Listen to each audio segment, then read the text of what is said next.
Dünya əhalisi 8 milyardı keçmişkən, yalnız çox az insan o qədər nadir hallar ilə doğulur ki, bu hadisələr 1000 ildən bir baş verən növlər kimi sayılır. Bunlar əfsanə və ya nağıl deyil.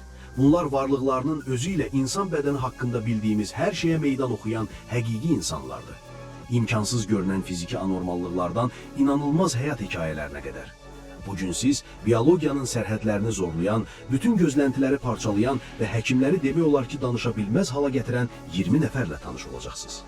Üstəlik, ən təsirli qəribə insan sizi sonda gözləyir. Kumari Nayak.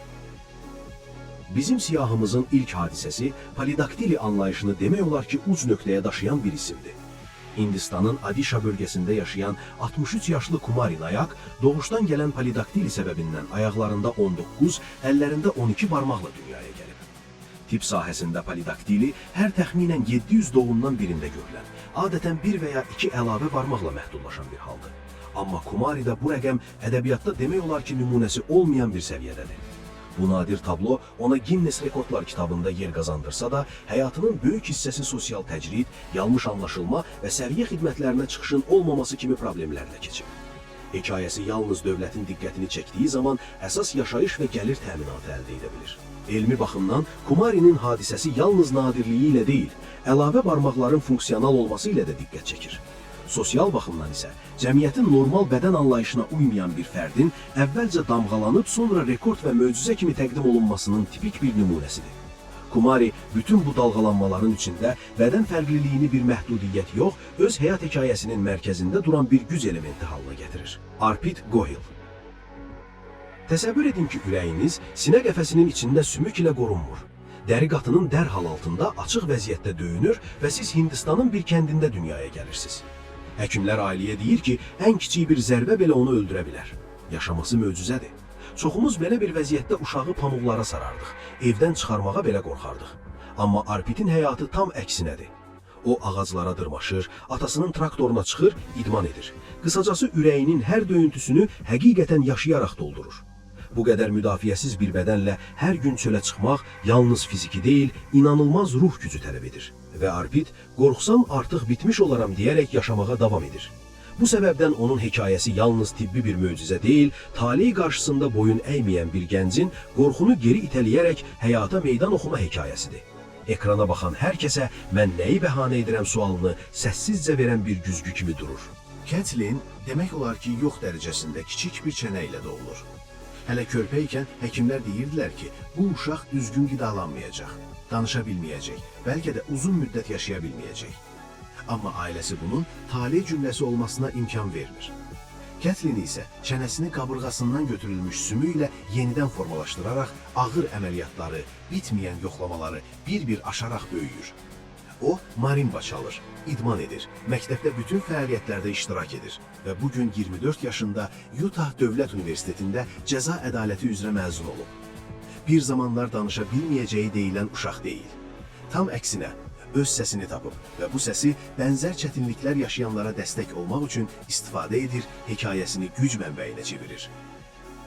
Duang Jai Samak Samam. Taylandın Surin əyalətində yaşayan 49 yaşlı Duang Jai Samak Samam tibbin ən nadir hadisələrindən birini təmsil edir. Lipomatöz makrodistrofiya adlanan nadir xəstəlik səbəbindən hər biri təxminən 10 kilo olan 2 əli var.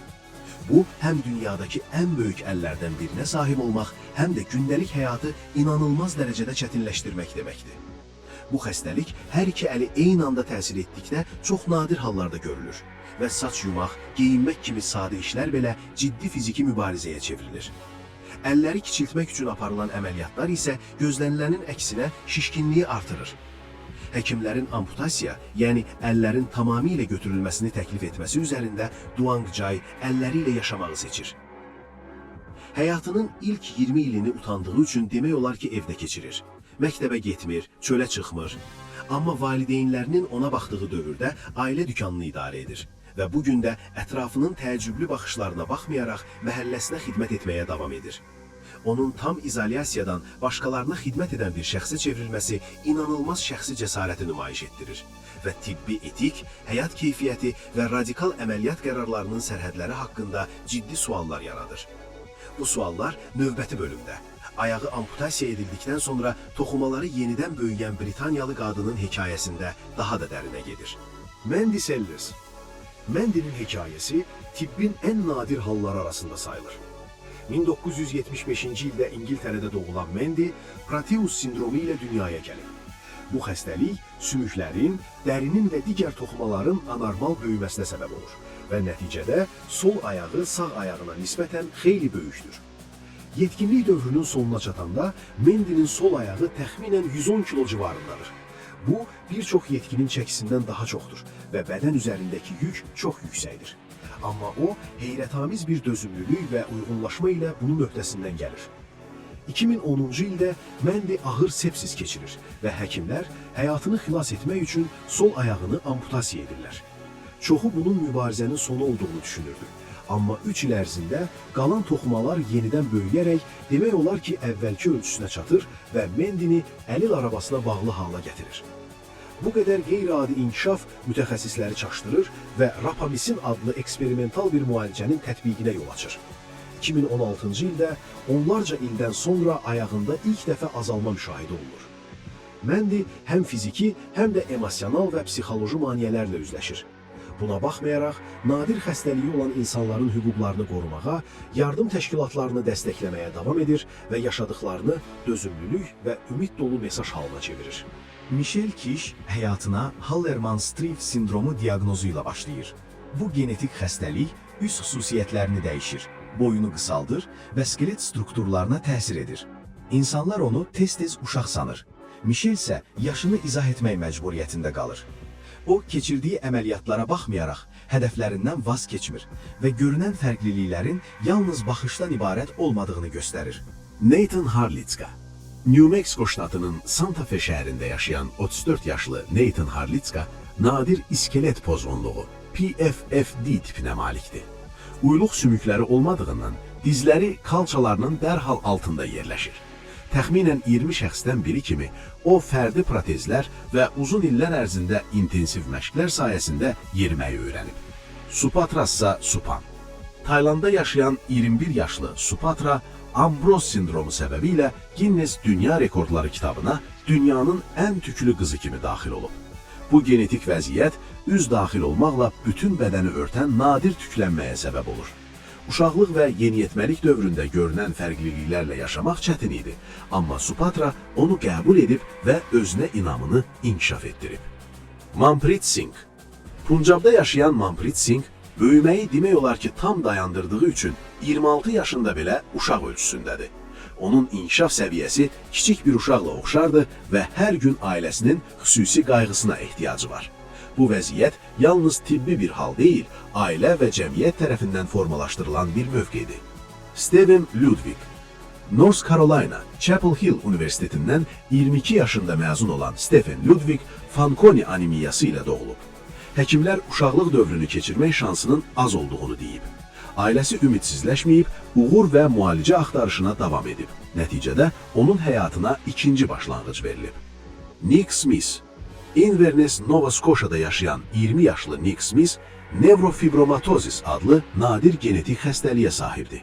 Bu, sinirlər boyunca şişlərin əmələ gəlməsinə və üz görünüşünün dəyişməsinə səbəb olur. Nick müalicə prosesində optimist qalır, sosial mediadan aktiv istifadə edir və insanlara ilham verir. Beatrice Pugliese. Braziliyada doğulan Beatrice Pugliese, vücudunun böyük hissəsini əhatə edən nadir kongenital melanositik nevusla dünyaya gəlib. Həyatını 30-dan çox əməliyyatla keçirdikdən sonra dərisini olduğu kimi qəbul etməyə qərar verir və bununla həm öz baxışını, həm də başqalarının gözəllik anlayışını dəyişdirir. Su Na Yin. Myanmadan olan 23 yaşlı universitet tələbəsi Su Na Yin, bel ölçüsünün 33 sm olduğunu iddia edir və bu həm sosial, həm tibbi diqqət çəkir. O, korse və ya ekstremal pəhriz istifadə etmədiyini, bədənini təbii və həyat tərzinə bağlı gördüyünü bildirir. Sierra Swearingen. North Carolina'da yaşayan Sierra Swearingen, vücudunun 3də 2 hissəsi nadir nevuslarla örtülüdür. Uşaqlıqda alaylar olsa da, fərqliliyini qəbul edərək sosial mediada bədənini sevmə mesajları paylaşır və tibbi baxımdan da diqqətli olur. Ashley Kurpiel. Sağ qolunun yanlış əməliyyatla alınmasına baxmayaraq, aktiv həyat sürür, sörf edir və başqalarını məlumatlandırır. Felix Worley 1858-ci il doğumlu Felix Worley Ehlers-Danlos sindromu ilə tanınır. Əla elastikliyi və cildinin sərtliyi ilə Barnum sirki kimi şovlarda iştirak edib. O, fərqlilik və engellilik anlayışının zamanla necə dəyişdiyini göstərir. Wen Feng Çinin Chongqing şəhərində yaşayan Wen Feng ayaqları geriyə doğru dönük doğulub. Lakin bugün normal həyat sürür. Restoran işində çalışır, sürətli hərəkət edə bilir. Tina Hyde Else 2014-cü ildə 3-cü mərhələdə burun xərçəngi diaqnozu alıb. Rinektomi əməliyyatı ilə burnunu çıxarıb və bu nəfəs alma, yemək və ünsiyyət prosesində adaptasiya tələb edib. Lizzie Velasquez Nadir genetik sindromla doğulan Lizzie Velasquez bədənində yağ saxlaya bilmir və uşaqlıqdan bəri kilo ala bilmir. Lakin bu onu fərqləndirən deyil, onun buna verdiyi cavabdır. İnternetdə zorakılığa məruz qalmasına baxmayaraq, TED və digər platformalarda motivasiyaçı və yazardı. Nəticə olaraq, burada gördüyümüz 20 nadir hal yalnız tibb ədəbiyyatına qeyd edilmiş sıra dışı hadisələr deyil. İnsan bədəninin sərhədlərini və ruhun dözümlülüyünü göstərən canlı nümunələrdir. Kimi əlavə barmaqlarla, kimi döş qəfəsinin xaricində döyünən ürəklə, kimi bədənini örtən nevuslarla, kimi isə əzələlərin sümüyə çevrilməsi ilə həyatını davam etdirir. 1000 ildən bir baş verən bu insanların bizə xatırlatdığı şey çox açıqdır. Normal sandığımız şey həqiqətən çox dar çərçivədədir. Bədən fərqliliklərindən çox bu fərqliliklər qarşısında göstərilən cəsarət, adaptasiya və qətiyyət ön plana çıxır.